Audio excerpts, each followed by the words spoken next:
Gledate emisiju Sporazum. Od kada je najavljeno da briselski dijalog ulazi u završnu fazu sa potpisivanjem pravno obavezujućeg sporazuma između Prištine i Beograda na kraju procesa, pojačana je dinamika između pregovarača koji ne štede jedni drugi u političkim ocenama i retorici. Kuda dijalog ide i kako se na njega gleda iz ugla međunarodne zajednice, večeras u Sporazoom-u, ekskluzivno sa ambasadorom Ujedinjenog Kraljevstva na Kosovu, gospodinom Rorijem O'Connellom. Dobroveče, Vaša ekscelencija. Dobroveče. Vama, pretpostavljam, neće biti neophodne slušalice s obzirom na to da dobro govorite srpski. Kad je nužan, ali je uvek. Hvala puno. Naravno, večeras sa nama mladi ljudi sa severa Kosova u studiju na tribinama. Sa njima razgovara Sonja Milojević, inače novinarka televizije Most. Dobroveče, Sonja, tebi i dobroveče vama, poštovana publikom. Još jednom dobroveče i vama, poštovani gledaoci. Ostanite sa nama u narednih sat vremena. Gledajte Sporazum i saznajte šta o Kosovu i svim građanima koji ovde žive misli London.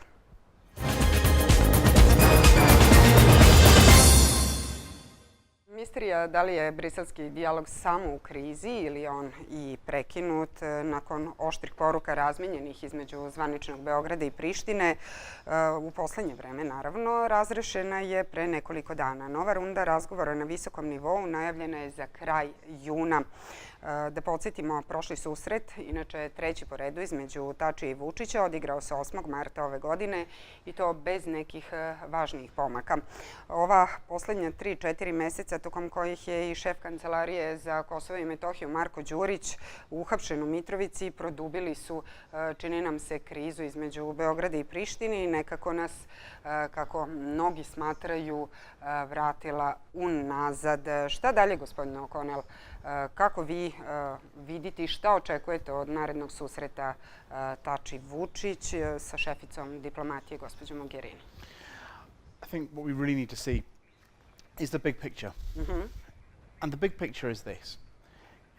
For the international community, we have deep and long friendships with both Kosovo and Serbia, probably longer with Serbia.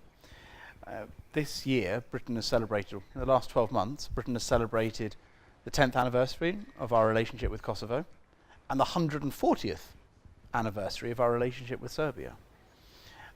It makes no sense, and it really doesn't if we think about it, for our friends that we have in Kosovo and in Serbia to have a relationship that's not normal. It takes up huge amounts of energy in both countries, especially in Kosovo, and it's energy that could be spent on dealing with real problems. When you talk about a crisis in the dialogue, I'm not sure there's a crisis. I mean, we get crises in the Balkans. They're usually manufactured by somebody. But what we're seeing in that dialogue is a real sense that it's time for Serbia and Kosovo to have a normal relationship, to have a relationship that allows people to interact normally and for both countries to move forward. Now, it's very positive that there is political energy in that there is now a sense, I think an understanding in both capitals that we're entering a period where there needs to be serious talks and serious thinking, not just about how Kosovo works and how it relates with Serbia, but the future relationship between both sides. So I don't think it's a crisis. What I would see this is as a dawning opportunity. Ali što očekujete od tog prvog najavljenog susreta za kraj juna meseca, susreta predsjednika Kosova Hašima Tačija i predsjednika Srbije Aleksandra Vučića? Jel očekujete da će tu krenuti taj korak napred ili ne? I think we're expecting it to keep on moving forward. I mean, we've had a process already with the technical dialogue that is still there, and those agreements still need to be fully implemented because they're in the interest of everybody. On the political dialogue, what I think is important is that there has been more public engagement. There's been public engagement with the internal dialogue in Serbia, and you can see now in Kosovo that people are talking about these things. It's going to be difficult. I mean, any agreement is hard, and so there would need to be political if not consensus, but a degree of political understanding. So it might be that it will take some time to get there, but I think it's very positive, if there is going to be a meeting, that process continues to move forward. Iako vi kažete da nema zastoja, negde svima se čini da stiče se utisak zapravo da briselski dijalog stoji u mestu. Pa koga vi vidite kao krivca za to? Šta je uzrok i koje su posledice možda cele ove situacije? We've got a situation where two states don't have a normal relationship, where there is clearly a political interest to cause problems and to poke one's neighbour. Obe države. Yeah, that's dangerous. I mean, it's all it takes is for one person to get it a bit wrong, and it's normal people that will pay the consequences. And so I'm thinking, let's think about last year, the incident with the train. I came to Mitrovica 2 weeks after that had all happened, and talking to friends, they were worried. They were worried about two things. On one level, they were really concerned that this situation was going to get out of control, and that would have real security consequences. On another level, they were scared that the train that they used to go into central Serbia was going to be cancelled and that their lives were going to be disrupted. Who's to blame for it? Actually, sometimes you can look at incidents and you can see who's to blame. You can also look at incidents and see that both sides maybe could take a more mature view. I actually think that we have an opportunity now to build a relationship and help Kosovo and Serbia change a relationship that has been difficult for a long time. I often use the example of Ireland and Britain. I'm an Irishman, an Irish citizen, as well as being a British citizen, and that's a relationship that has been difficult for a long time. And even after Irish independence and after the Belfast Agreement that brought peace to Northern Ireland, the relationship still hadn't caught up. And what happened was a sports match and a state visit by the Queen, and suddenly everything changed. You never know when that relationship is going to be able to change, but you have to prepare for it. But I think we've got now is a situation in Serbia and Kosovo that people understand that the status quo carries risks, that the world is a dangerous place, and it is better not to have those risks anymore. So there's an opportunity. To take that opportunity, it's clear that, in particular in Kosovo, there needs to be a conversation in public, and there also needs to be a degree of political consensus. For people who live in Kosovo, this is an existential issue. This will affect their lives for some time in the future. So this is not something that needs to be rushed.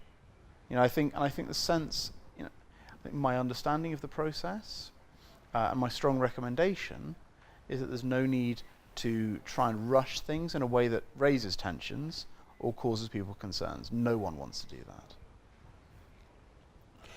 Ono što je činjenica jeste da su zahtevi obe pregovaračke strane, rekla bih, slični ultimatumima, zapravo sve više liče na ultimatume. Beograd traži hitno formiranje zajednice srpskih opština, Priština sve glasnije traži međusobno priznanje. Pa negde postavlja se pitanje šta je iz vašeg ugla negde prouzrokovalo takvu radikalizaciju uslova? I mean, there's two questions here. When you get into a negotiation, people act like that. They issue ultimatums, you use whatever power you can have to get the most out of a negotiation. My sense is two things. People are getting ready for a conversation, and you can feel that, and that's positive. What I would want is two things. I'd want the voices of people who live in Kosovo to be heard, and to be heard fully. I think if you're an Albanian, frankly, living in Kosovo, it's easier to get your voice heard than if you're from the Serbian community. But I think the genuine voices of people who live in the north of Kosovo and in Serbian communities throughout Kosovo need to be heard as part of that conversation, because frankly a lot of the negotiations will be about the relationship between Kosovo and Serbia, and the situation and the structures that support the Serbian community in Kosovo. So that voice really needs to be heard. The second thing is that the question we shouldn't be asking is about the conflict between Kosovo and Serbia. It's if we think, let's think 30 or 40 years into the future, what relationship do we want to have? So I look at, again, our situation with Ireland and Britain. We've spent many years taking lumps out of each other. But almost on all issues of values, when we were in the European Union, when we're talking about international issues, Ireland and Britain almost have identical positions because we have a similar mindset and a similar outlook on life. I think when the best way to enter these round of talks would be to think, what is the relationship between Kosovo and Serbia that we want to have in the future? There's some positive answers there. It's not just about negative. Svi govore da je dijalog ušao u tu neku završnu, finalnu fazu koja će biti okončana potpisivanjem pravno obavezujućeg dokumenta, ali negde niko do sada nije izašao u javnosti sa informacijom šta će stajati u tom dokumentu, to jest šta bi on trebalo konačno da znači i do kada je rok za tako nešto. That's really interesting. I'm going to steal a quote from a British minister from 10 years ago when he was asked about the final status of Kosovo. And there's never a final status. The only final status you have is, when you die. That Serbia and Kosovo are going to have a relationship that goes on into the future. This is about normalizing the relationship between, for us, two states, so that people can just get on with their ordinary lives. In the future, this shouldn't be the end of those relationships. There should be more agreements. There should be more cooperation. That's that. Both states are heading towards the European Union. That requires a degree of cooperation far beyond anything we're discussing now. It involves pooling sovereignty. So it's not enough just to not be attacking each other. It needs to move forward. Okay. So people are talking about a final stage, and there isn't much information in public. I think there's not much information in public because there actually probably isn't much detail in what's being discussed.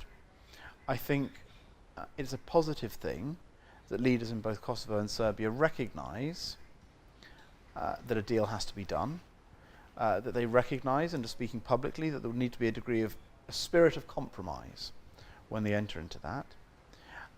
I'm more concerned, if I'm honest, about some of the rhetoric I've been hearing in the last few weeks. There's been lots of rhetoric about invasions of northern Kosovo and attacks on Serbs. I honestly think it's irresponsible. I don't think it's true.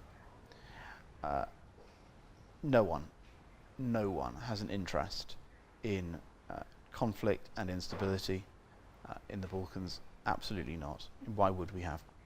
So there's a sense that as we enter negotiation, I hope the public is more informed. A kada očekujete kraj pregovora? How do I expect it? What I honestly expect... Kada? Kada? Well, not soon. I don't think this is going to happen in 2 or 3 months because nothing happens quickly in the Balkans. What I expect is that when the parties enter into this, they will take some time to understand what they want. I think they will take some time to get political consensus in both sides.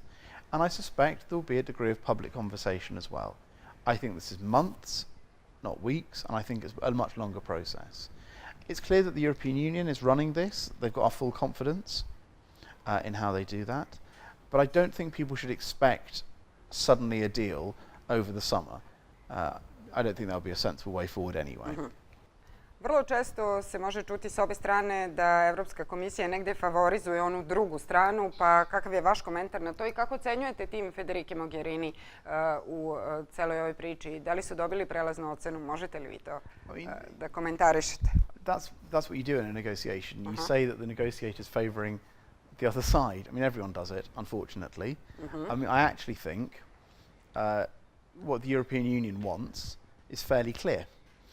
The European Union has made an enlargement offer to the region. It's genuine. No one is spending energy to do something that isn't true. And so what the European Union will want is two member states that are functional and at peace with each other.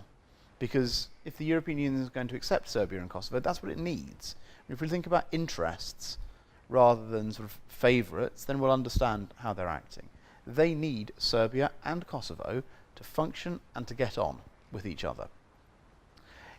I mean, I think we're talking about, frankly, a relationship where a lot of the parameters have already been set by the Ahtisaari plan. That was itself a compromise. It was negotiated between the Serbian and the Kosovan governments at that time. There's a kind of a process of forgetting how that process worked, but the Serbian government was involved in the negotiations in Vienna. Right, in the end, didn't accept the outcome, and we didn't get to the point where we thought we were going to get to, which was an agreed outcome on both sides. But it was negotiated, and there was a lot of the future relationship and the way Kosovo would be governed included in those negotiations. I don't expect that these talks now are going to change very large amounts. What I do think, two things are important. The first is that the Ahtisaari package gave a lot of protections to the Serbian community in Kosovo.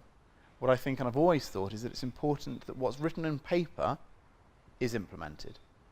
It's no use, for instance, having a really good language law if Koje se ne primenjuje. exactly if no one is translating laws properly, or if the translations come out and it's total nonsense. I mean, sometimes even I can see that the Serbian is rubbish, and I A to se barely- dešava. And exactly. So, so that's the first bit. How is it? How are these protections really working? And the second thing, I think, is a relationship between the two sides. Ahtisaari doesn't talk about the relationship much between Serbia and Kosovo, but it would be really sad if we got through this process without the foundation for a future friendship, really. I mean, it sounds strange, because that's not how politicians talk in the Balkans and, frankly, around the world. That negotiating partners are seen as enemies, that are seen to get out, trying to trick you or stab you in the back. I mean, it's not just in the Balkans that you hear this. But actually what this is about is about a foundation for a friendship. Postoje inicijative poput inicijative Španije i drugih zemalja Višegradske grupe da u nastavku dijaloga i one uzmu učešće. Pa mene zanima vaš stav, to jest stav Ujedinjenog Kraljevstva. Postoje li opravdani razlozi za to i kakva bi pomoć tu dobrodošla zapravo? I think, look, my understanding of the way the process is going to run is that, and everyone has said this, there is clear leadership from Federica Mogherini and the European Union. It's going to be really important that the international community supports that process. It's also important that whatever comes out of that process is acceptable and implementable internationally. What we don't want to do is a process that gets us halfway there and then all of our successors have to come back in 10 years' time and spend a whole more amount of energy trying this again. I think if I was sitting in Brussels, I would think that the countries that have invested a lot in the region will have an important role in selling the process. I would also think that the countries that have got particular relationships with Serbia and Kosovo would be important. Spain has got a relationship with Serbia. That's things within the European Union. Greece has got a very good relationship with Serbia. Germany has got important relationships with both sides. I would be using those relationships to help that process. What we don't want is 2 or 3 separate processes running at once. But it's clear, you get that real sense that everyone realizes now, and this is the logic behind, and as I mention it now, the logic behind the Berlin process, where London is hosting the next summit on the 9th and 10th of July. The logic behind that was that 100 years after the First World War, which was started through the Balkans, we should do what we can to build better relationships and to resolve some of the outstanding political issues if we still can. If you look at that, there's progress between Macedonia and Greece on resolving the name issue. If you look at the next issue though, Serbia and Kosovo, let's see what we can do to resolve that. Inače, kad već govorimo o pridruživanju nekih drugih zemalja celom ovom postupku, treba reći da Sjedinjene države su prisutne od samog početka procesa, ali negde premijer Kosova Ramuš Haradinaj traži još veće učešće. Pa, da li Amerika može da pomogne u samom ovom procesu i zašto ne onda i Velika Britanija? I mean, you need to ask the Americans about what America's going to do. But I think, right from the start, all of these countries that have been interested in Serbia and Kosovo's relationship have remained interested. And we certainly have. I think that's going to continue. I mean, there are two things I'd say. The first is, why do we do this? I mean, it's not just altruism. It's not just because, we care about Serbia and Kosovo somehow more than the people who live there. It is in our interests for Serbia and Kosovo to be working together, and I'll tell you why. Because if the relationship doesn't work, then that gets exploited by people who would do us harm in the UK, and in Germany, and in France. Organised crime uses it. Extremists, both far-right extremists, Muslim extremists, would exploit those relationships. And there's a risk of conflict. If you leave things unresolved, there's always a risk that we get drawn back into conflict. It's absolutely in our interests to resolve this. I mean, if you ask my French or German colleagues, they're concerned about firearms that come through this part of the world and end up, famously in the case of France, unfortunately, weapons from Bosnia were used in the attacks in the Bataclan. So it's a strange way of getting to the point that, are people going to be involved? We've never stopped. The interest has always been there. What we don't want to do is have 15 different negotiators. Zato i pitam, jer Beograd je zvanično rekao da bi se i Rusija uključila u celu ovu priču ukoliko dobije poziv od Srbije. Šta bi to bilo onda, dijalog ili konferencija? Exactly. So we could get everyone around the table, and it'll be fun, but what you do need is a negotiator, and we have one. This is it. The High Representative has always been in that position since when Cathy Ashton was there, now Federica Mogherini. They're clearly engaged, they've clearly got energy, and it's important that that's the process that's moving forward. That said, though, everyone has an interest. Just because they're leading it, it doesn't mean that no one else cares, because it's really in our interests to make things work. Spomenuli ste da će 10. jula u Londonu biti samit Zapadnog Balkana i evropskih partnera sa ciljem jačanja bezbednosne i političke saradnje i unapređenja ekonomske stabilnosti. Šta očekujete od tog samita? It's really important for us, this summit. The Prime Minister said in the past, and we're leaving the European Union, but we're not leaving Europe. Our interests with our European friends and partners remain absolutely the same, and that means our interest in the Balkans remains the same. The summit and the process that was launched by Germany 5 years ago is really important to keep attention on a part of the world that can sometimes get forgotten, but is vitally important for us. What we hope from the London summit is progress in 3 areas. The first is on security and the rule of law. You don't need to come and tell anyone in Mitrovica how important security and the rule of law is, and when there isn't security, and when people don't feel safe, or when people don't feel crimes are going to get punished, it has an immediate effect.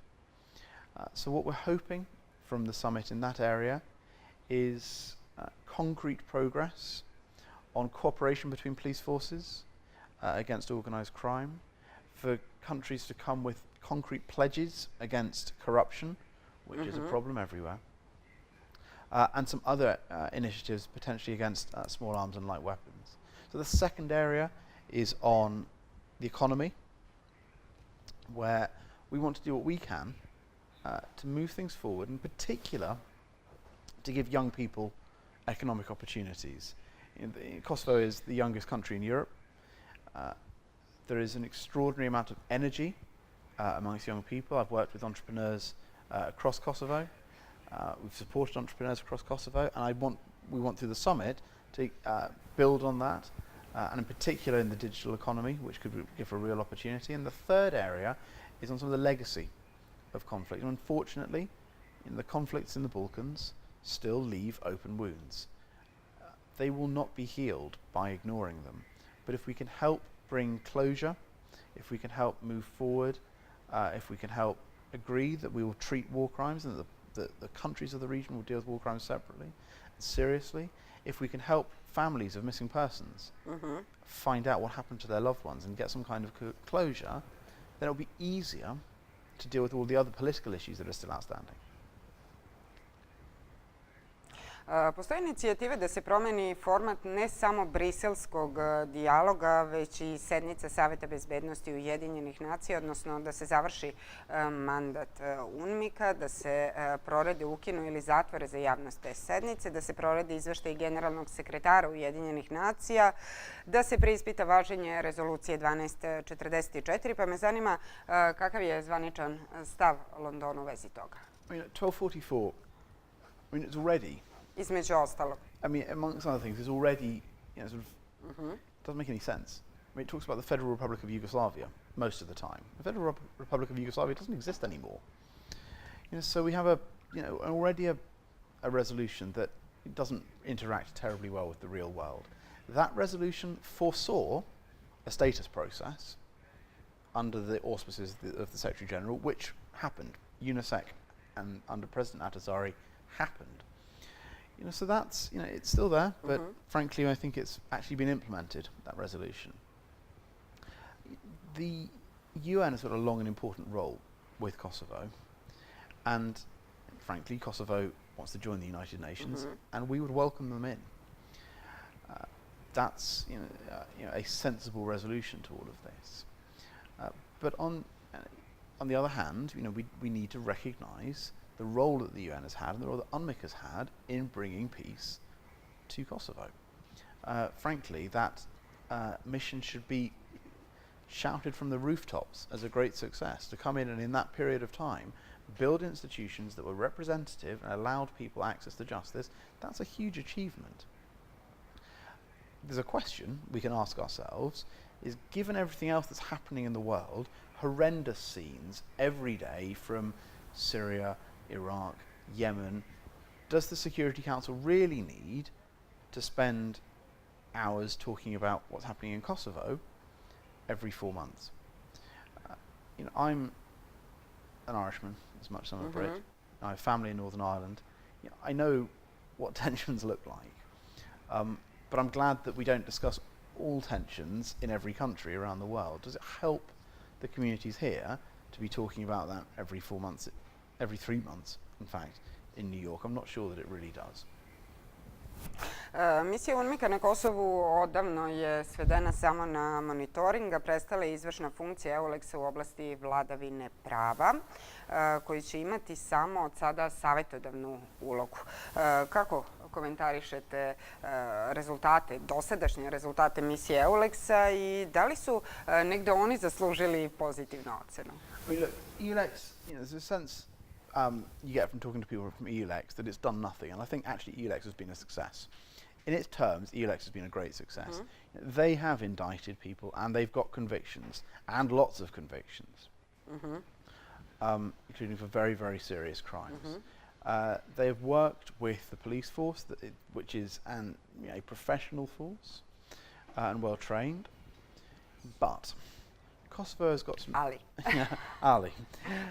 Kosovo has got some serious challenges in the rule of law. It's got some weaknesses. The judicial system has big challenges and weaknesses, and the prosecutors have weaknesses. We are concerned, and my government is concerned, about organised crime from the Balkans in general. This is not just a Kosovo problem, but it includes Kosovo too. And we need to have a strong, genuine partner that can fight organised crime. I can't think of a single situation where a society's crime problem has been solved by well-meaning foreigners coming in and solving it. People have to do it for themselves, And that's hard, and that's really hard. When I'm thinking of sitting in Mitrovica, I'm thinking about the killing of Oliver Ivanovic.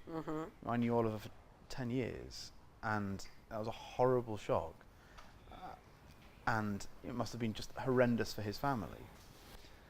People talking to friends here, everyone has got a fairly clear idea of who they think is responsible for it. It's not for me to say about that, but one thing I do know is that no outsider is going to solve those problems. The only way that organised crime in a society gets solved is when people find a way to stand up against it, whether it's citizens, whether it's journalists exposing it, whether it's the brave men and women in the police forces, and they exist, who stand up against colleagues who aren't doing their job. EULEX got us to a really important point. It's now time for Kosovo to show that those structures are able and willing to fight organised crime. And that, I mean, now, and there is no time to lose on that. Ovdje pravimo pauzu, Vaša ekscelencijo. Idemo do Sonje Milojević koja će nam reći kako građani sa severa Kosova gledaju na međunarodne organizacije koje borave na Kosovu i koliko veruju i domaćim i stranim institucijama. Sonja, još jednom dobroveče, izvoli. Dobroveče, Marija, hvala. Malo je građana sa Kosova i Srba i Albanaca i svih drugih koji bi jasno i glasno rekli da su baš zadovoljni radom međunarodne zajednice na Kosovu i pored ogromne pomoći koja se ovde slivala od 1999. godine do danas. Nevladina organizacija Aktiv sprovela je istraživanje, analiza trendova u kojem je između ostalog pitala na koga bi Srbi sa Kosova trebalo da se oslone u spoljnoj politici. Pogledajmo.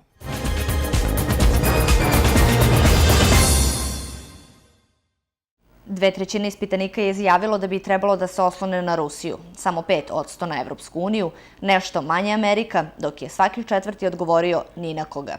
U odnosu na prošlu godinu, najveći pad poverenja odnosi se na Evropsku uniju. Lane je 17% ispitanika reklo da bi Srbi sa Kosova trebalo da se oslone na Evropsku uniju, a ove godine samo 5%. Srbi sa severa Kosova zameraju Briselu da loše tretira Srbiju, pred koju stavlja uslove koje ona često ne može da ispuni. Smatraju da Brexit pokazuje da u samoj Uniji postoji mnogo više problema nego što to spolje izgleda, što ugrožava njenu unutrašnju stabilnost i održivost. Međutim, jedan od najvećih razloga za takvo mišljenje je u tome što ogromna većina Srba na severu smatra da je Evropska unija u briselskom dijalogu mnogo više naklonjena Prištini nego Beogradu. Da više pomaže Prištini misli 80% ispitanika, a u Beogradu samo 2%. Petina veruje da je Brisel u tom procesu neutralan. Kada je u pitanju poverenje u institucije, građani su u ovom istraživanju mogli da ocene od 1 do 5 koliko kome veruju. Generalno gledano, poverenje u sve institucije je kod građana na niskom nivou. Najmanje loše se kotiraju centralne i lokalne institucije Republike Srbije, koje su ocenjene sa oko 2,6, a najviše vlada Kosova i EULEX, koje su dobile ocene 1,6, odnosno 1,7. U zadnjih nekoliko godina ti antagonizmi su i povećani i podgrejani konfrontacionom retorikom koja prate dijalog u Briselu. Znači, čini se da Priština u ovom procesu propustila šansu da se približi srpskoj zajednici na severu Kosova, pa i celom Kosovu i u svojoj retorici se učini manjom pretnjom po ono što se građani severa Kosova smatraju svojim interesom, a to je lična bezbednost, sigurnost poslova i strukturne veze sa Republikom Srbijom. Jednako nepoverenje građani, sa jednakim nepoverenjem građani gledaju na rad Kancelarije Evropske unije na Kosovu i posebno misije vladavine prava EULEX-a, čiji rad ocenjuju sa 1,6 Kancelarije Evropske unije i 1,7 EULEX, to su jako slabi rezultati i mislim da su, što se EULEX-a tiče, posljedica vidljivih političkih kriterijuma koje ova misija uspostavila u svojim izvršnim sudskim ovlašćenjima, koje su dovela do neke vrste izneverenih očekivanja u srpskoj zajednici da će ova misija uspjeti da reši neke od zločina koji su se dogodile nad srpskom zajednicom u periodu 1999. pa kasnije. Kao jedan indikativan primjer jeste slučaj ubistva dece u Goraždevcu na kupanju na reci, koji je misija Evropske unije vrlo brzo po svom uspostavljanju napustila zbog nedostatka dokaza, tačnije kako su oni to definisali u svoj izjavi za štampu zbog nesaradnje sa svedocima, a u pitanju je znači jako simboličan slučaj koji ima i emotivni značaj za srpsku zajednicu, jer govorimo o deci koja su bila ubijena u svojoj bezbrižnoj igri. Znači, EULEX nije smeo da napušta takve slučajeve i to se direktno odrazilo na poverenje građana u te institucije. Što se tiče same misije Evropske unije, i slabi rezultati imaju više uzroka.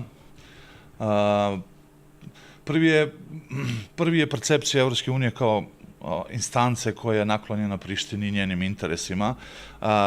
U našoj analizi trendova čak 80% građana severa Kosova je izjavilo da smatra da je Priština u pregovorima u Briselu jako vidljivo na strani, da je Evropska unija u pregovorima u Briselu jako vidljivo na strani Prištini i favorizuje Prištinu.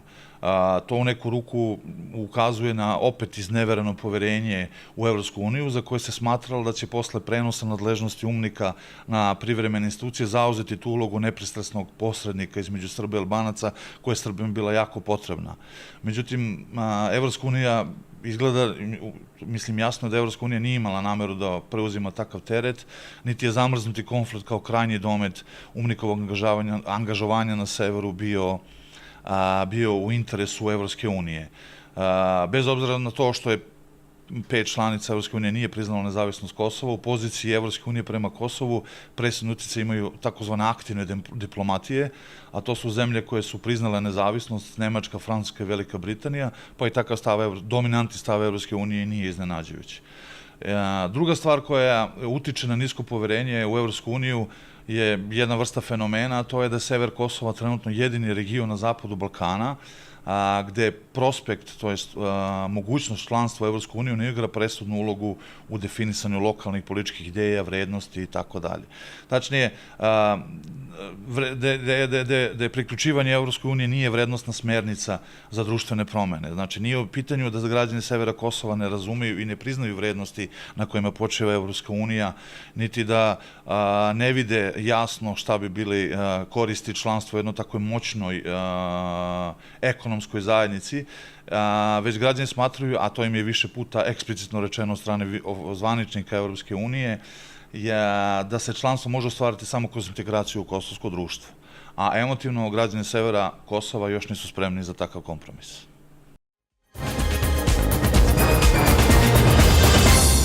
Slične i gotovo iste ocene Srbi sa severa Kosova dali su i na pitanje koliko su zadovoljni radom određenih institucija.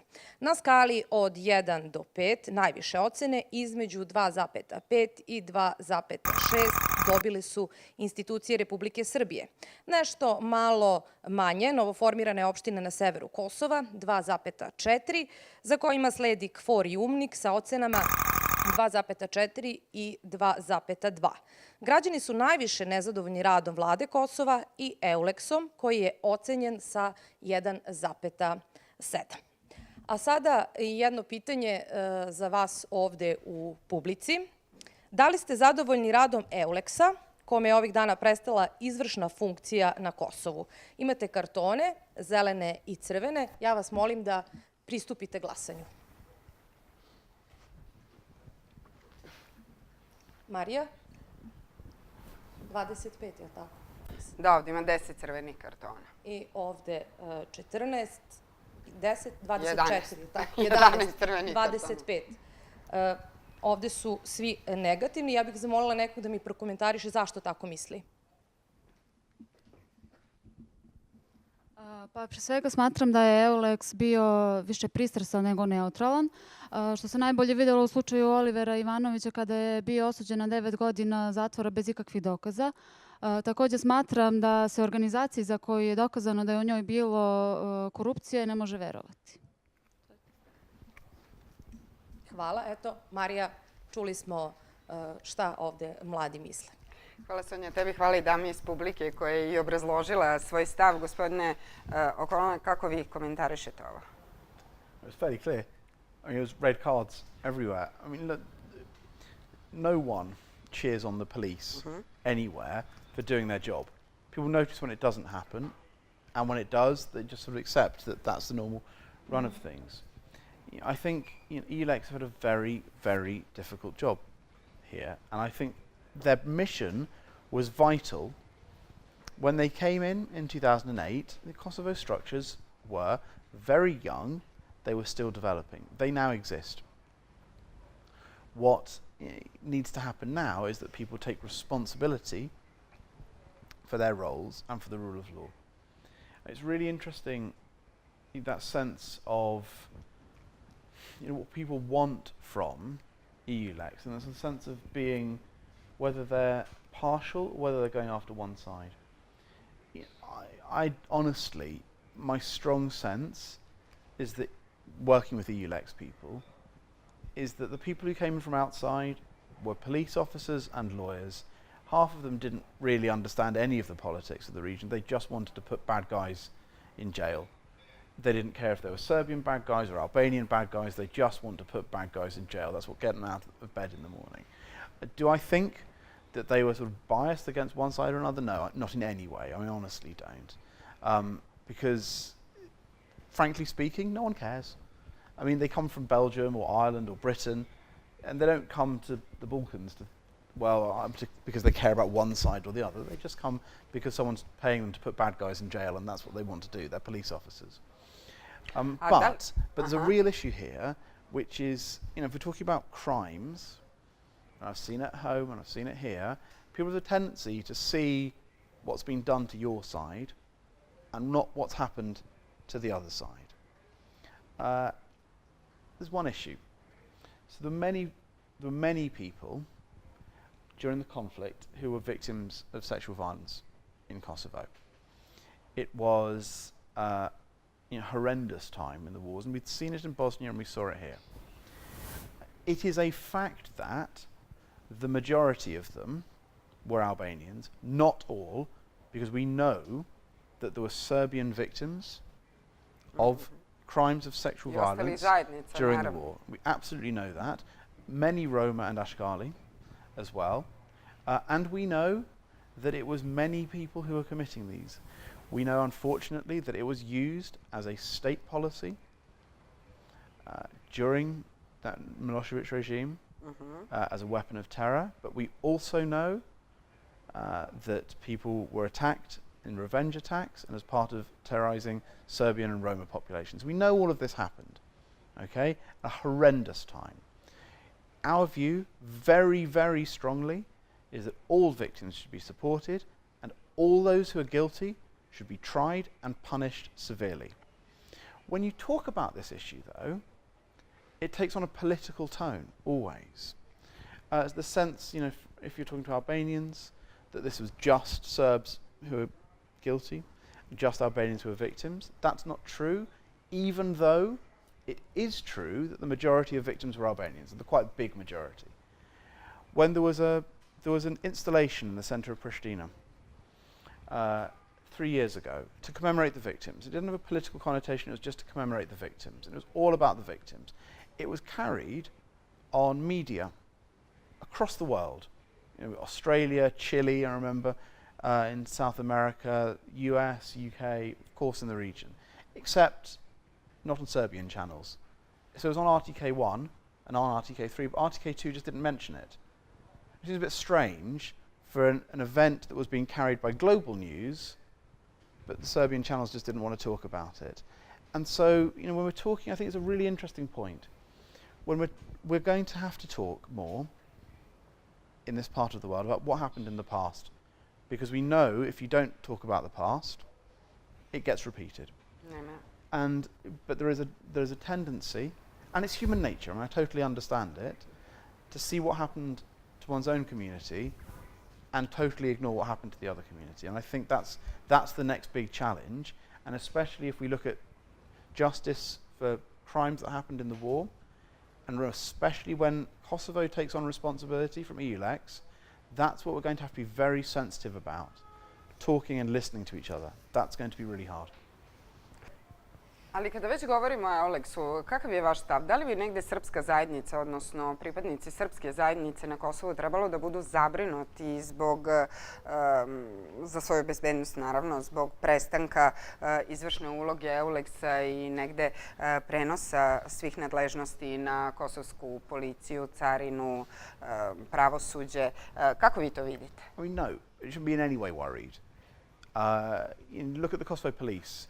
There are Serbs in very senior positions. This is I'm not going to say that everything is wonderful and perfect and we live in some beautiful multi-ethnic fantasy. Bilo bi previše. Yeah, it would be a little bit, and no one would believe me, right? I mean, everyone lives their life in Kosovo. But what I do know is that I go and talk to Serbian officers in Kosovo police. When we have work sometimes with just ordinary matters of cooperation between the UK and Kosovo, sometimes the person in the Kosovo institution just happens to be a Serb.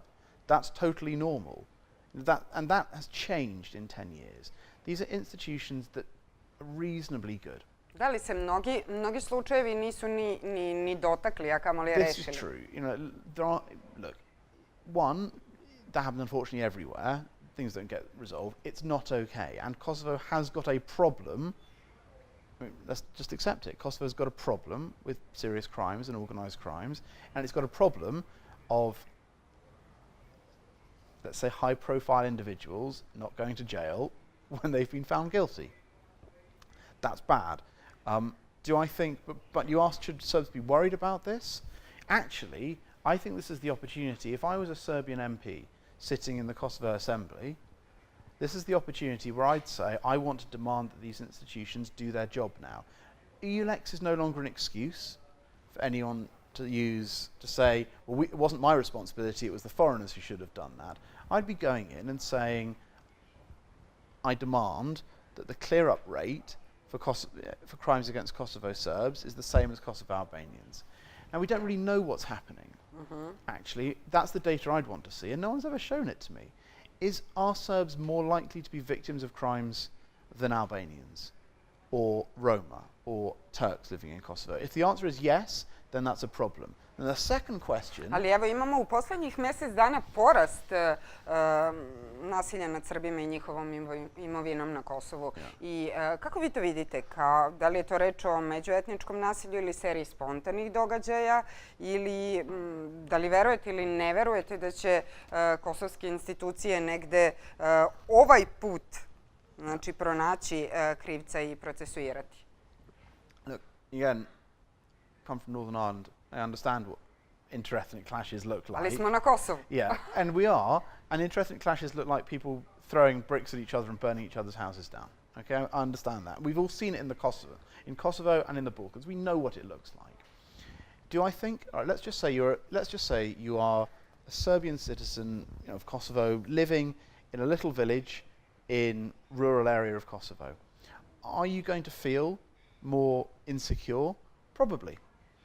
Because you're part of a minority, you feel that a lot of the people around you might dislike you, still have negative feelings towards you. You also feel that you don't necessarily have strong political leaders who will give you some form of protection. Okay, and do you trust the institutions? Probably not as much, actually. If I was a thief and I wanted to go and steal someone's car, do I look for the guy who might have a brother who is in the KLA? Or do I go after someone who I think isn't going to fight back? We know how that works, unfortunately. I went after the attack. Ali ni policija ne ide u tom slučaju. What I think is really interesting, I went after the attack on the priest in Klina, which was terrible, utterly unacceptable. And I spoke to him. I was really impressed by that man, actually. He's dedicated to staying there and serving his community. And that's exactly the kind of person that needs support and protection. What I would say is that the police need to show that they're taking things seriously. I haven't seen those data. I don't want to say they're not taking things seriously at all, but they need to demonstrate it. And they need people like that priest, who is young, has his family there, speaks Albanian, is committed to the community. They need him to believe that it's okay for the Serbs. It doesn't matter really what a foreign diplomat thinks. What matters are leaders in the Serbian community. Do they feel that they're getting the protection from the police? And if not, that's what I'd be demanding. So look, when I hear rhetoric from some leaders about organised terror against Kosovo Serbs, I don't think that's what's happening. But what I would expect is that Serbian leaders in Kosovo to be going to the Ministry of Interior, where there's a Serbian deputy minister, by the way, and saying, could you tell me why the police aren't investigating and why this isn't happening? That's what I'd want to know.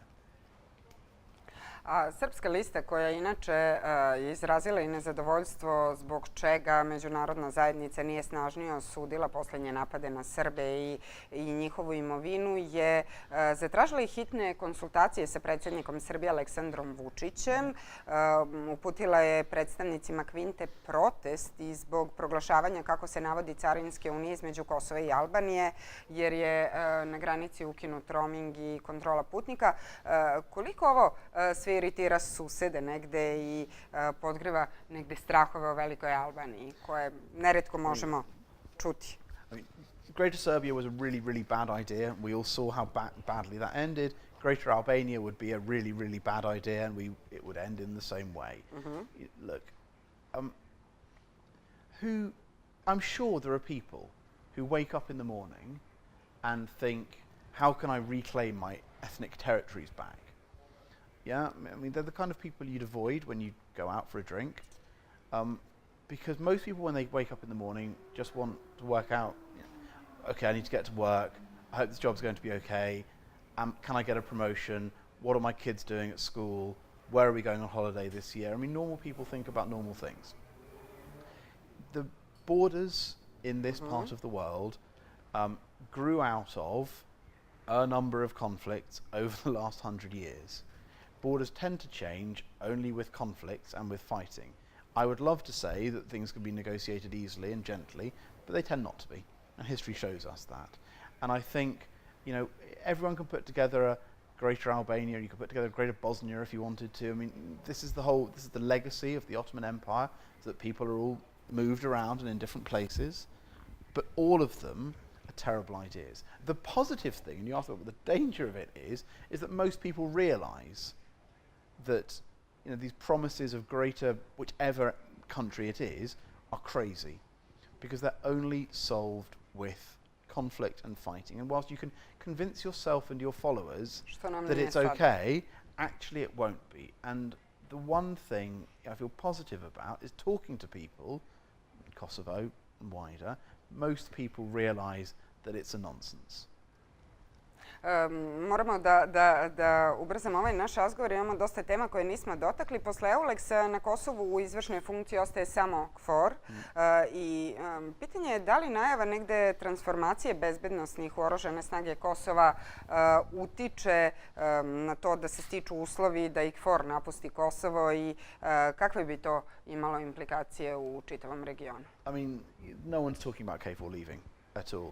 We've actually just increased our commitment to KFOR because we know that it helps the region, and we know that we're entering a period of a degree of instability, not instability, sensitivity. We're about to go through this process with Serbia.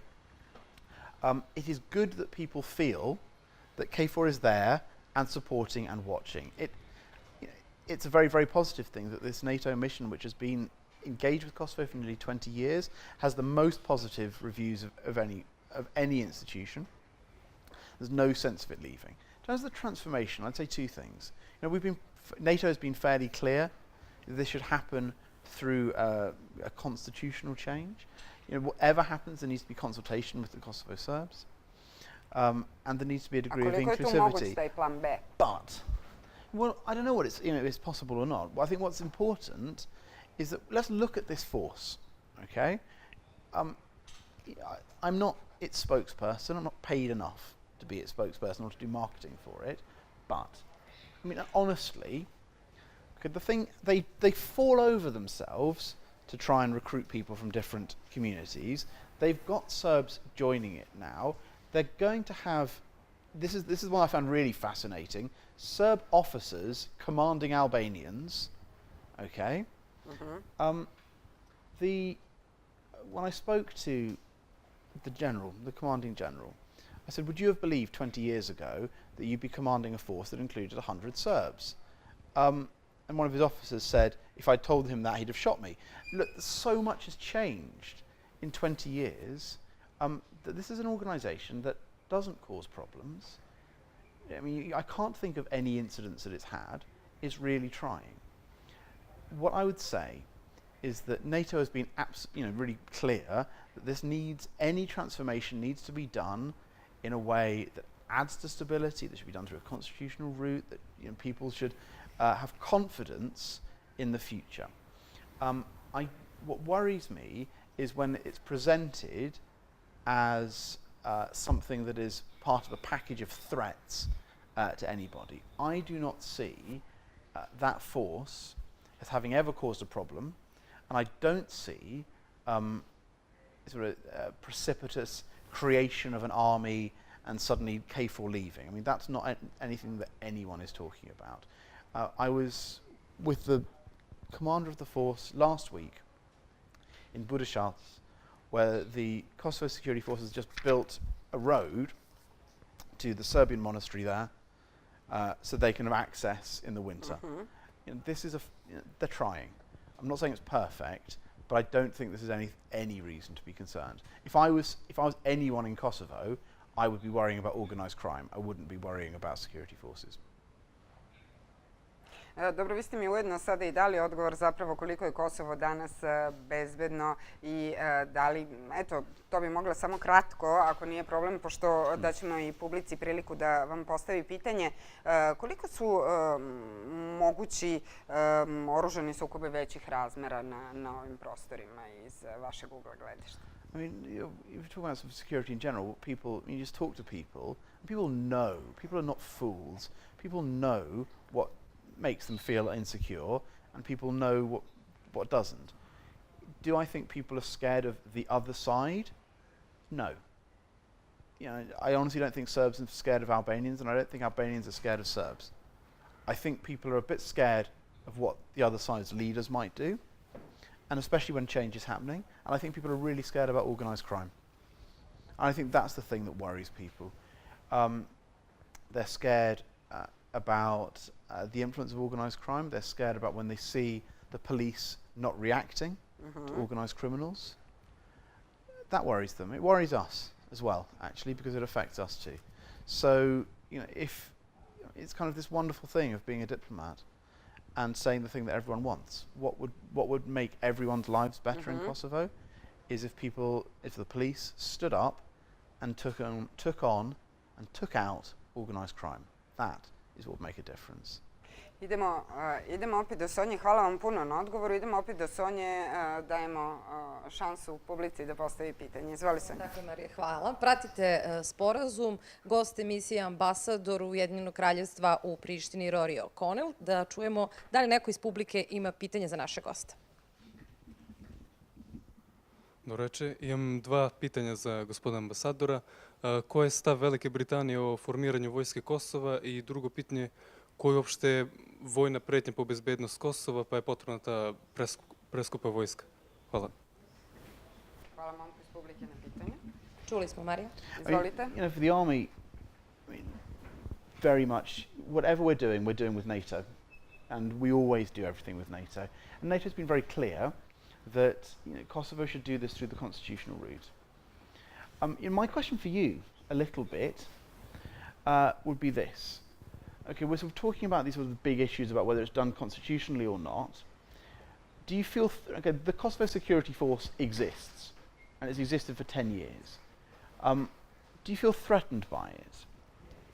Because I think most people don't feel threatened by it. I think it just sort of, it's 2,500 people.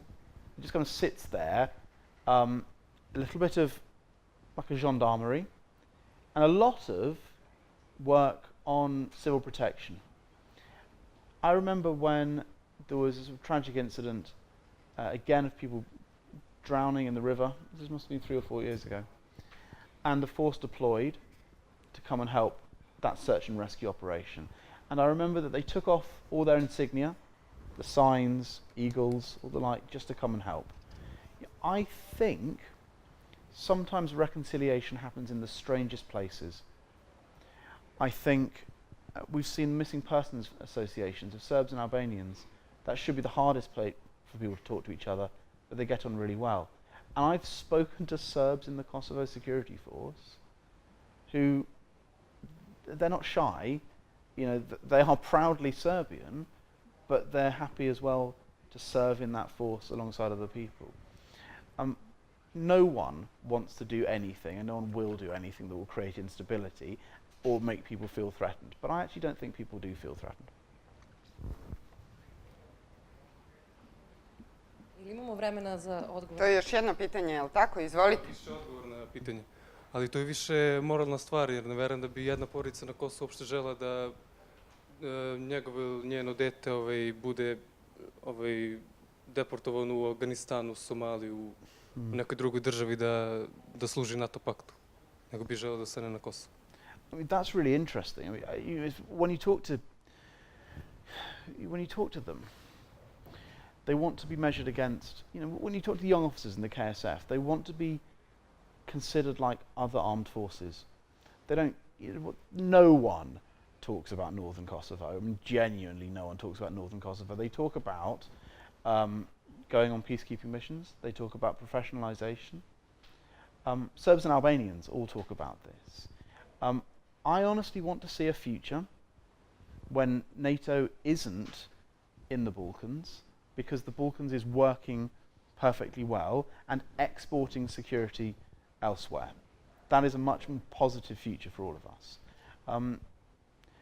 You think, but I also know, and it's really interesting you mentioned that, it's not necessarily in this area, but I've known friends from Serbia and Kosovo and Macedonia in particular who've gone and shared their experience of what's happened here with other countries. And that in the future, that's what will happen. People will have been through this process and will go and help others. Hvala momku sa tribine, hvala i vama, Vaša ekscelencijo. I za kraj bukvalno imamo još minut vremena, tako da moramo biti brzi. Objedinit ću ovo pitanje. Kako izlazi se na kraj sa domaćim političarima? Mislim i na Srbe i na Albance, odnosno na predstavnike obe zajednice. I mean, look, I try not to comment too much on internal politics. I get into trouble when I do. But I said earlier today that you occasionally get the impression talking to people, especially in northern Kosovo, but not only, that they're scared of their political leaders, that if they think that they speak against their political leaders, something bad will happen. Political leaders should be scared of citizens. They should be scared of voters. I mean, you have the power to change these things. It's an extraordinary power. And when citizens begin to realize that, that's a good thing. Politicians should be a bit scared. I mean, diplomats as well should be a bit scared. We should be listening to what people want. We should be, and politicians should be responsible. What I see is, you know, Kosovo's come a long way in 20 years, an almost extraordinary way, from a very horrendous conflict to a place where people are making lives for themselves. It'll only move forward if citizens keep their politicians a bit nervous. I za kraj, posle Brexita, da li vi kao ambasador zemlje koja se povlači iz Evropske unije savjetujete građanima Kosova da nastave put Brisela ili ne, i da li negde Kosovo ima evropsku budućnost? I mean, we're in a different position, and our histories are quite different. So I wouldn't necessarily compare the decision of the British people to leave the European Union with the choices that lie ahead of Kosovo. What I would say is the European Union has always been genuine in its offer for the region, but more importantly, the reforms that are needed to get into the European Union are not for the good of the European Union, they're for the good of the countries that are joining. The rule of law, strong functioning democracy, a fair civil service, open and transparent budgeting. These are all positive things. It doesn't matter whether you want to join or not. So what I would say is keep up with those reforms. We'll keep helping. And that's what will bring a better future. Vaša ekscelencijo, hvala vam što ste bili gost večerašnje emisije Sporazum. I hvala vama.